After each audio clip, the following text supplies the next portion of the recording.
People who cut off their families, what finally made you walk away for good?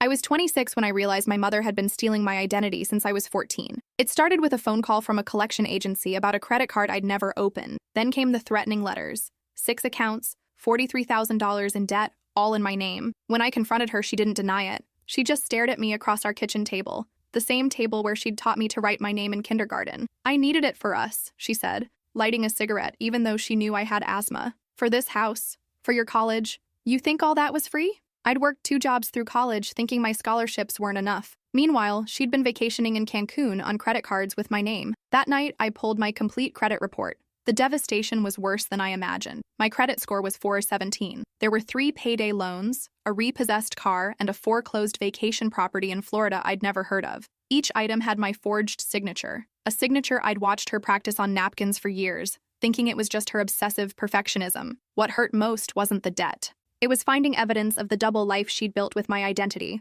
Designer clothes, jewelry store accounts, a membership to a country club where she'd told them I was her successful entrepreneur daughter who's always traveling. My entire adult struggle had funded her fantasy life. I gathered everything and drove to the police station. The officer looked bored as I laid out my documents. Family fraud is complicated, he said. Most victims don't follow through with prosecution. I'm not most victims. 3 days later, I sat across from a detective. To file charges, I'd need to formally declare I was not a willing participant. My mother would face felony charges. Prison time was likely. Are you sure you want to do this? The detective asked. Once we start, there's no turning back. I thought about my childhood. Mom was a single parent who worked night shifts. She'd leave me dinners with little notes, study hard, and reach for the stars.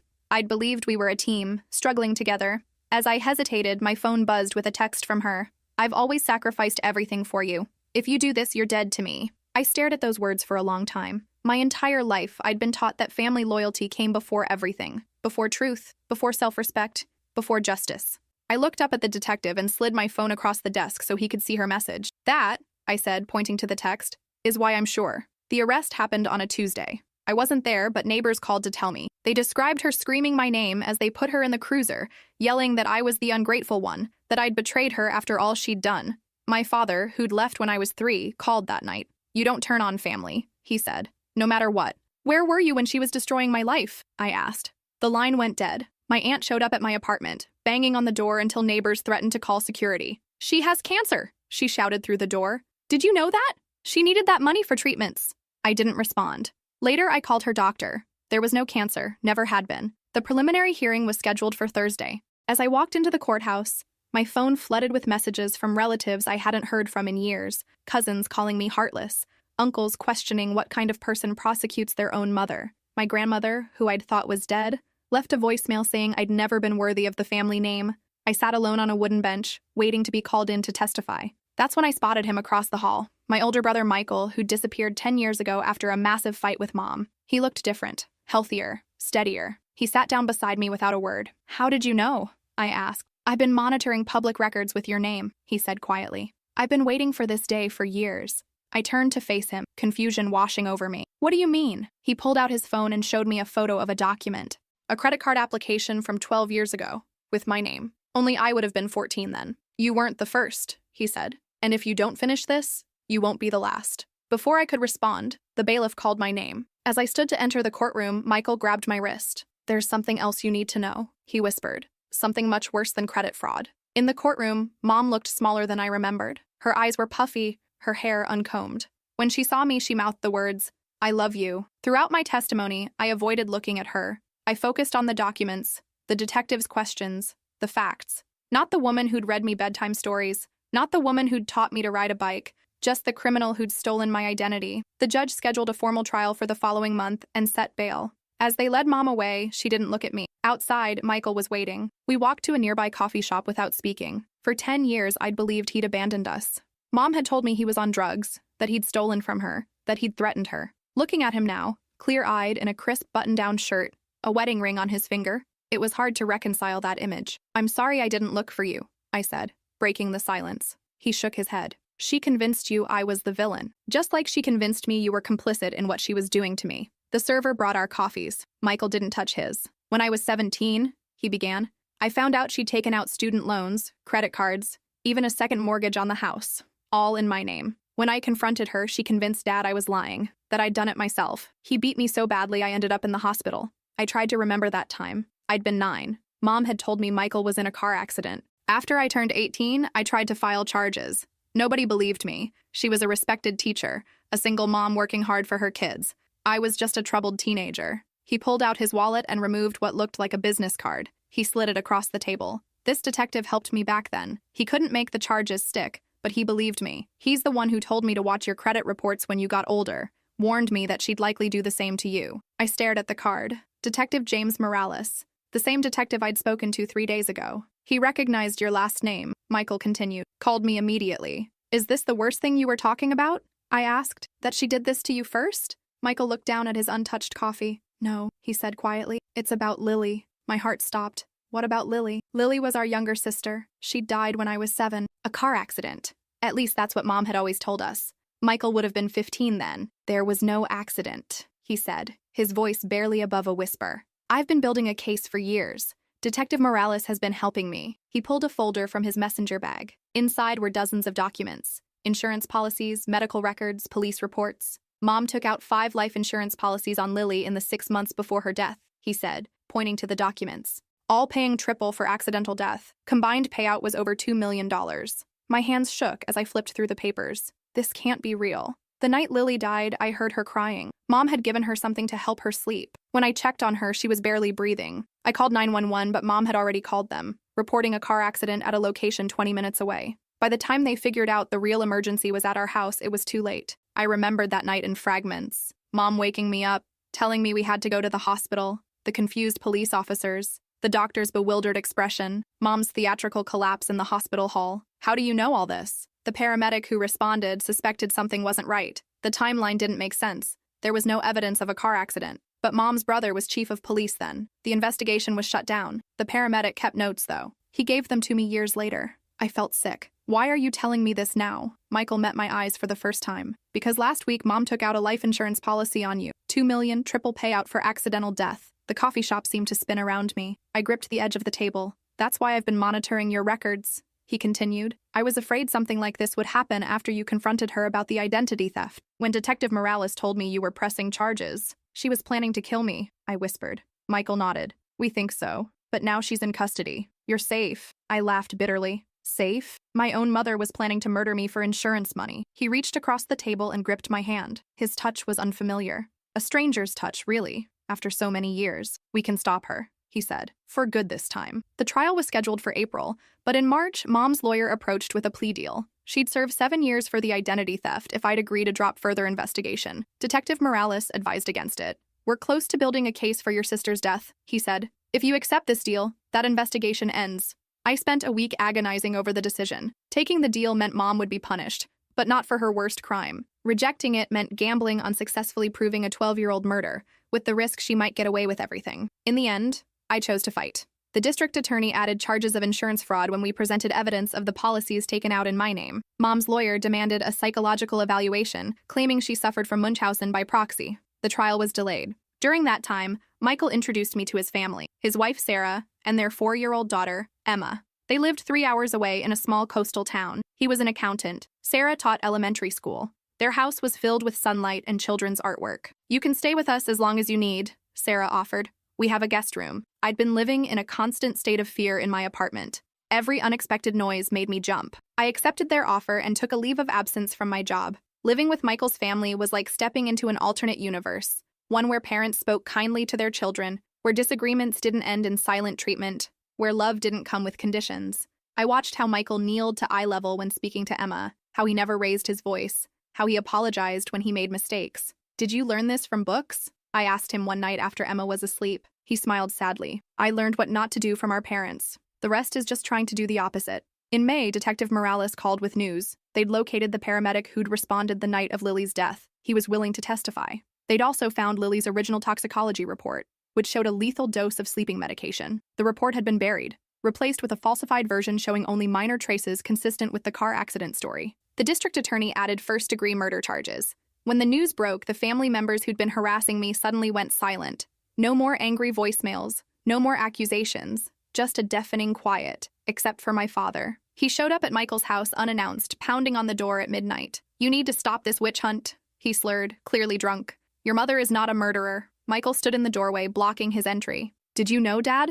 About Lily? Our father's face contorted. Your sister was sick. She was always sick. Your mother did everything for her. That's not what I asked, Michael said calmly. Did you know she killed her? Dad lunged forward, but Michael was ready. He caught his arm and twisted it behind his back, pushing him against the wall of the porch. You come near my family again, and I'll have you arrested, Michael said. We're not scared kids anymore. After Dad left, Michael sat heavily on the couch. Do you think he knew? I asked. I think he suspected, Michael replied, but he didn't want to know for sure. The trial began in September. I testified for 3 days, describing the pattern of identity theft, the insurance policies, the inconsistencies in Lily's death. Michael testified about what he'd witnessed the night Lily died. The paramedic, now a physician, testified about arriving at our house to find a child in respiratory distress and a mother who seemed more concerned with maintaining her story about a car accident than saving her daughter. Mom didn't take the stand. Her lawyer presented her as a mentally ill woman suffering from a disorder that made her harm her children for attention. They brought in experts who testified about Munchausen by proxy, painting her as sick rather than evil.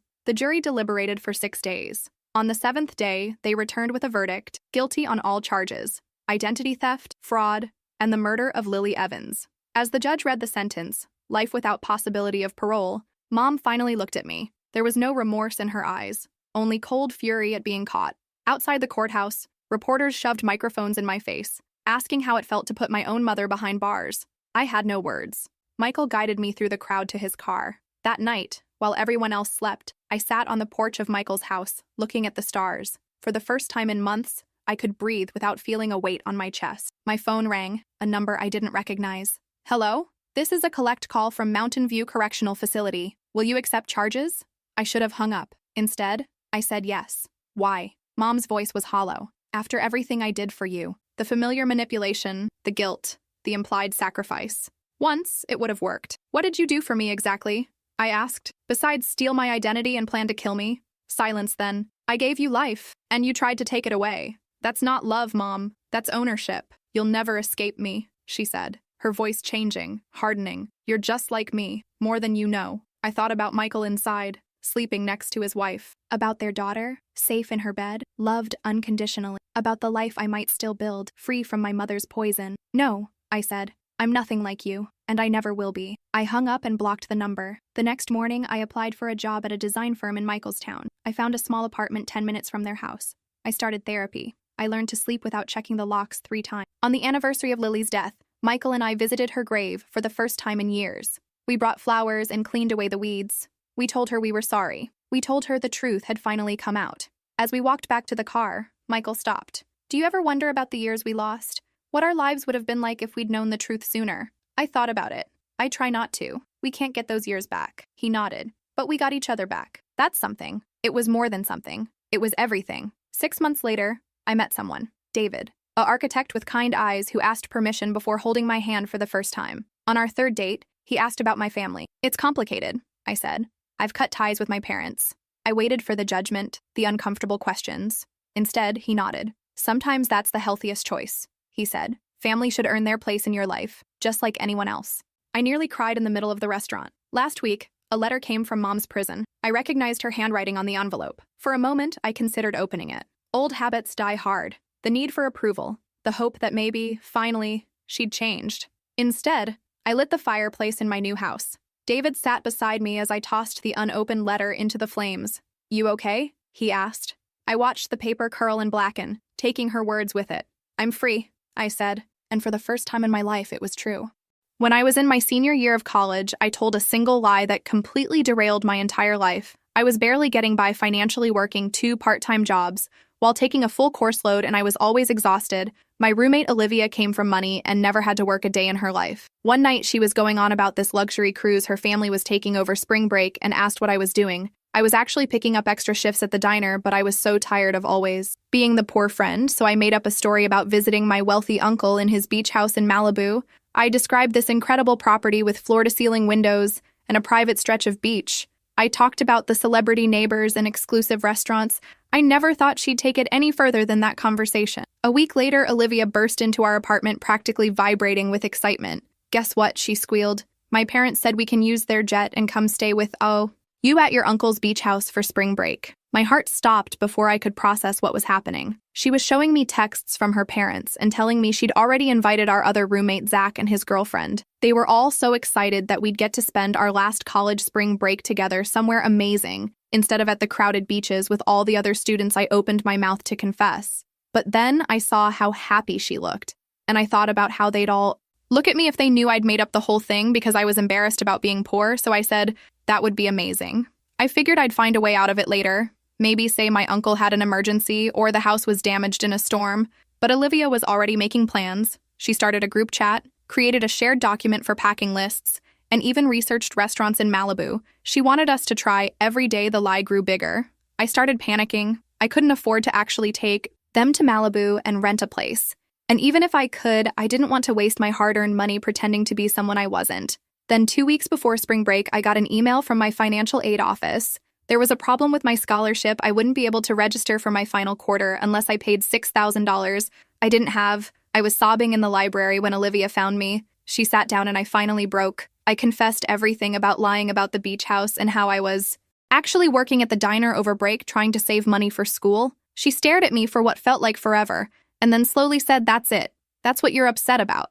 I was confused. She laughed and said, "I've known you were lying about that beach house since the minute you mentioned it. You've never even been to California." But when she saw my financial aid email, her expression changed. She got really quiet and then asked how much I needed. I told her, and she immediately pulled out her phone, called her dad, and right in front of me asked him to transfer $6,000 to my account. I was shocked. I started crying harder, saying I couldn't accept that she put her phone down and looked me straight in the eyes. "I know you've been working yourself to death while I've been planning luxury vacations. Please let me help you this one time." I couldn't believe what I was hearing. We both skipped our afternoon classes and talked for hours. She told me that her family actually owned a place in Santa Barbara, not far from Malibu, and she'd been planning to surprise me by taking me there anyway. Everything was working out until 3 days before spring break when I got another email. This one wasn't from financial aid. It was from the university's academic integrity board. Someone had reported me for cheating on my statistics final. The professor had found 2 identical wrong answers on my test, and another student's. I hadn't cheated. I'd studied for days for that exam. I showed Olivia the email, and she immediately said, "Don't worry about it. You'll explain, and they'll believe you." But I wasn't so sure. I'd heard stories about the academic board, how they could expel students even without concrete proof. I couldn't sleep that night. By morning, I was a complete wreck. I dragged myself to the meeting with the board feeling like I was walking to my execution. 5 professors sat behind a long table, all staring at me like I was already guilty. Professor Wilson, who taught the statistics class, laid out the evidence. The other student had admitted to cheating but wouldn't say who he'd copied from. The professor had already failed him, but because of the university's zero-tolerance policy on academic dishonesty, they were investigating me too. I tried to explain that I had no idea who the other student even was. I always sat in the front row and never showed my paper to anyone. Professor Wilson said the chances of 2 students making the identical unusual error on question 17 was extremely unlikely. I racked my brain trying to remember what I'd put for that question. That's when another board member, Professor Lee from the mathematics department, spoke up. She'd looked at both exams and determined that while the final answers were identical, the work shown was completely different. The other student had no work shown at all, just the wrong answer. I'd shown all my calculations and made a simple arithmetic error at the very end. I almost collapsed with relief, but just as I thought I was in the clear, Professor Wilson said he'd received an anonymous tip that I had been selling exam answers. My mouth fell open. That was absolutely not true. I later found out the other student had made up this lie to try to minimize his own punishment, hoping they'd go easier on him if he pretended he'd bought the answers instead of stealing them. The board said they'd need time to consider everything and would email me their decision. I spent the next 2 days in a constant state of anxiety. Olivia tried to reassure me it would be fine, but I could tell she was worried too. Finally, the night before we were supposed to leave for spring break, I got the email the board had found insufficient evidence of cheating, and I was cleared of all accusations. I was so relieved I actually fell to my knees in our apartment. Olivia hugged me so hard I could barely breathe. We left for Santa Barbara the next morning on her family's private jet. I'd never been on any plane before, let alone a private one. I was like a little kid pressing my face against the window and taking pictures of everything when we landed. A driver picked us up in a sleek black SUV and took us to the most beautiful house I'd ever seen. It wasn't as big as I'd imagined my fake uncle's place to be, but it was still incredible. Right on the beach with a huge deck and floor-to-ceiling windows. Zach and his girlfriend arrived a few hours later, and for the first 3 days, everything was perfect. We swam in the ocean, ate at amazing restaurants, and stayed up late drinking wine around a fire pit on the beach. I kept thinking how close I'd come to missing all of this, both because of my lie and the cheating accusation. On the 4th day, we went to a beach club that Olivia's family belonged to. It was the kind of place where celebrities hang out but don't get bothered. We were sitting at our cabana when I noticed a man at the bar staring at me. At first, I thought maybe he was looking at Olivia or Zach's girlfriend because they were both gorgeous, but when I got up to go to the bathroom, he followed me. "Hey," he said, blocking my path. "Don't I know you from somewhere?" I'd never seen him before in my life. I told him he must be mistaking me for someone else. He kept insisting, narrowing his eyes like he was trying to place me. Then he snapped his fingers and said, "I know. You're Ryan's niece, right?" My heart sank. Ryan was the name I'd made up for my fake Malibu uncle. No, I said, trying to stay calm. "I don't have an uncle named Ryan." Now, this guy was looking at me suspiciously.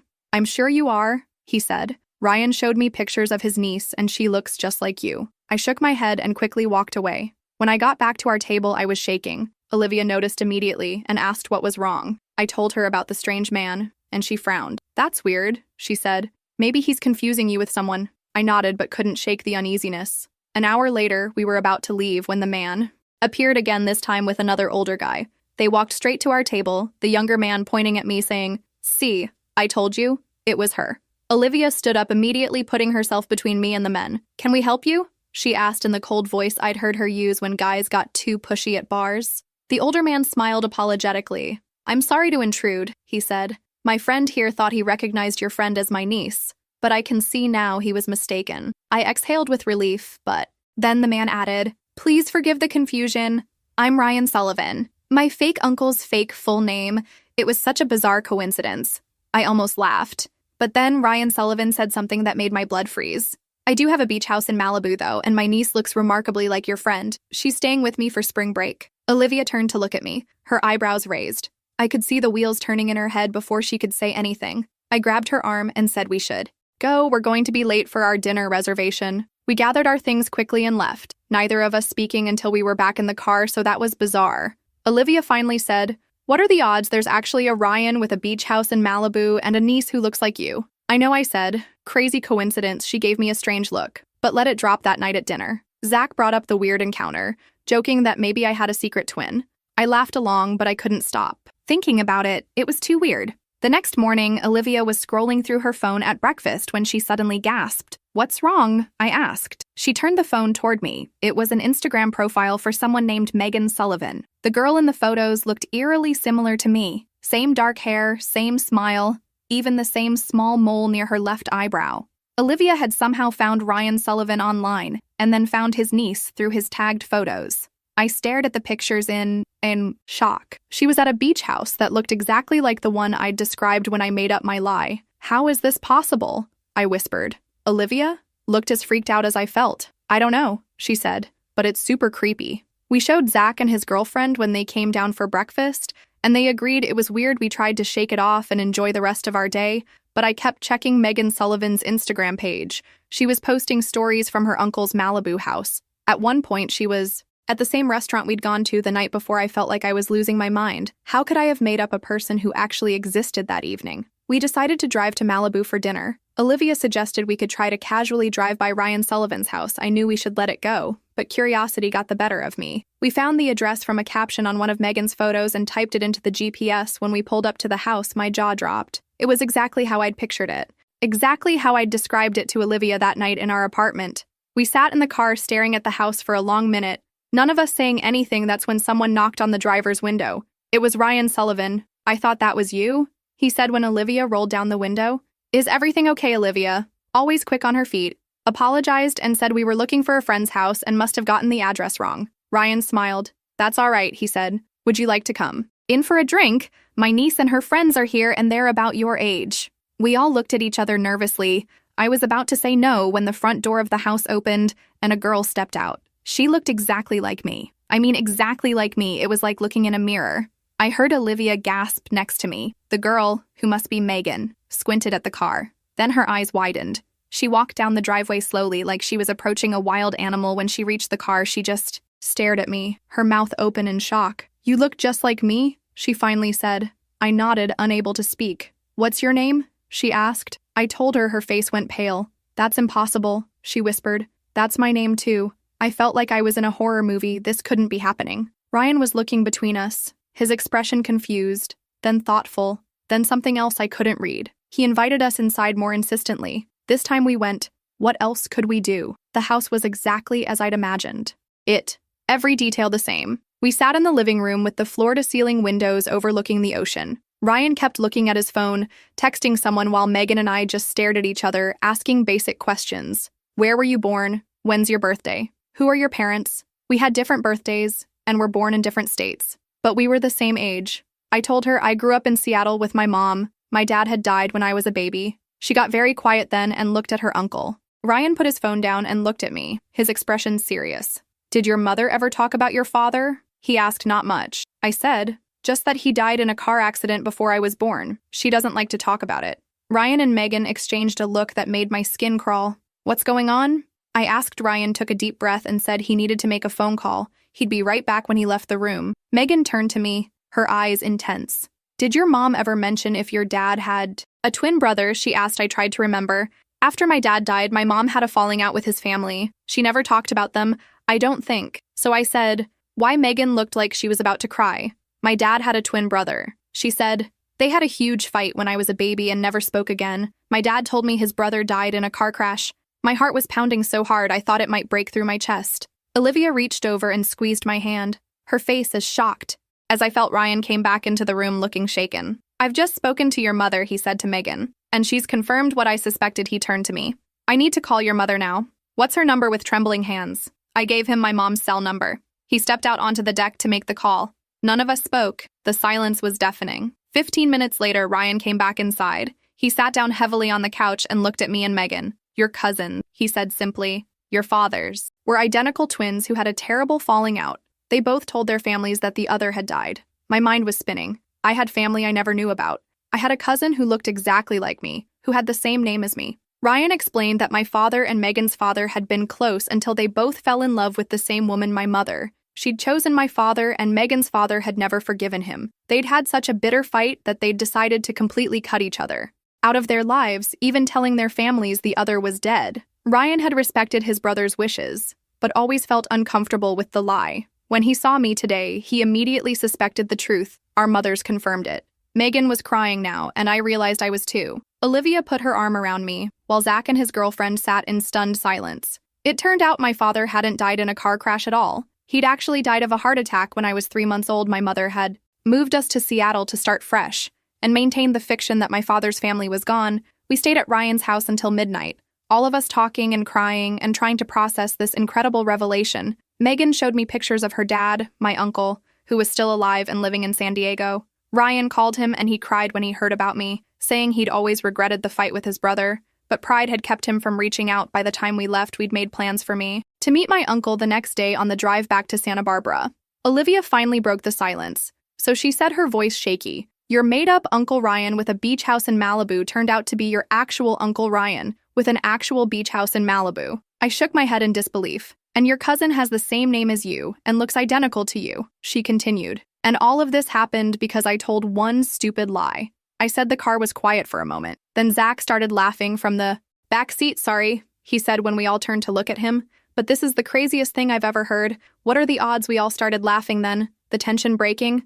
I think I was in shock. The whole drive back the next day, Ryan drove Megan up to Santa Barbara to get me, and we went together to San Diego to meet my uncle. He looked so much like the few pictures I had of my dad that I broke down as soon as I saw him. He hugged me for a long time, telling me how sorry he was for everything. I called my mom that night, and we had a long, difficult conversation. She admitted she'd known my uncle wasn't really dead, but she'd been so hurt by the brothers' fight and so grief-stricken after my dad died that she couldn't bear to reach out.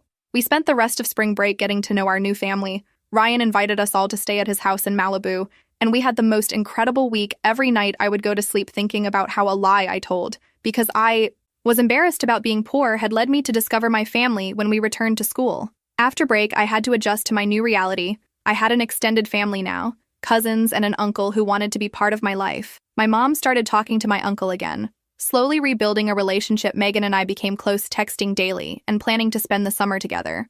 Olivia never let me forget that it was all because of my ridiculous lie. You made up a fake uncle named Ryan who had a beach house in Malibu, she would say, shaking her head, and the universe was like, actually, that's accurate. Sometimes the smallest lies have the biggest consequences. In my case, a lie told out of shame and insecurity led me to a truth I never could have imagined. I graduated that spring and got a job in San Diego to be closer to my new family. Olivia visits often and never lets me live down the fact that my lie turned out to be weirdly prophetic. My uncle jokes that I must have some kind of sixth sense. I don't know about that, but I do know I'll never forget the spring break that changed everything, when my small lie spiraled into a truth bigger than anything I could have imagined.